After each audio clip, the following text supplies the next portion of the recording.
Hello guys, good morning. আপনারা কেমন আছেন? আশা করি ভালো আছেন। আমিও ভালো আছি। এখন আমার প্রদীপ জ্বলছে, অনেকক্ষণ আগেই পুজো দিয়েছি। মেয়েকে দিয়ে এলাম, বৃষ্টি পড়ে গেছে রাস্তার মধ্যে, কি বলবো। আর গাড়ি নিয়ে দাঁড়ায়নি, গাড়ির ভিতরে রেনকোট ছিল আমার। আর ছেলে তো মর্নিংয়ে বেরিয়ে গেছে। ও দুটো মানে আজকে ডবল রয়েছে, তো দুপুরবেলা আসবে না, একবারে রাত্রে ঢুকবে 10টায়। পয়সা দিয়ে দিয়েছি, আজকে ইসেতে ক্যান্টিনে খেয়ে নেবে। আর মেয়েকে খাইয়ে দিলাম, আমার সব কাজ হয়ে গেছে। কালকে বিয়েবাড়ি ছিল পাশে, তো ওই জন্য ভাত মাছ সবই রয়েছে আমার দুপুরে কালকে ফ্রিজে। তো সেটাই গরম করে মেয়েকে আলুর চপ করে দিলাম, ওটা দিয়ে খেয়ে গেল। আমি কি খাবো জানি না, আমি এখন চা খাবো। কিচ্ছু খাইনি, 11টা বাজছে 53। তো চুলটাকে আমি মানে ভিজে গেছে, সারা যে শরীরও গেঞ্জিও ভিজে গেছে আমার। এটা চেঞ্জ করবো।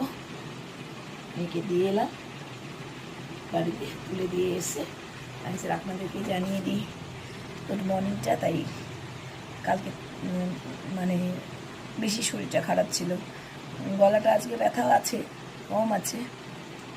রাত্রেবেলা ওষুধ খেয়েছিলাম, কফ সিরাপটা, পরশটা গিললেই আর কি ব্যথাটা। যাই হোক, এগুলো এখন এই ইসের জন্যই হচ্ছে আর কি, ঠান্ডা গরমের জন্য। এটা হচ্ছে বর্ষার সময় হবে। মেয়ের হয়ে গেল, ছেলের হলো, আমি বাদ যাবো কেন, আমারও হয়ে গেল, এটাই। আর এগুলো ভীষণ ছোঁয়াচে, একজন ঘরের মধ্যে কারো হলে সবার হবে। তো এখন চা খাবো, চা করবো, চা করে টোরে চা খেয়ে ওষুধ খেয়ে তারপরে কি খাবো দুপুরবেলা না খাবো একা। আর মেয়ে স্কুল থেকে এসে তো কোনোদিনই ভাত টাত খায় না, আর কিছু হয়তো খাবে রাত্রেবেলা। দেখি ওদেরকে আজকে লুচি আলুর তরকারি করে দেবো, খুশি হয়ে যাবে। ভালোবাসি আর কি, রুটি করবো না আজকে রাত, নাহলে রুটি খেলে আমি খাবো আর ওদেরকে লুচি করে দেবো আর আলুর তরকারি করে দেবো। কোনো সবজি খেতে চায় না, পটল টটল।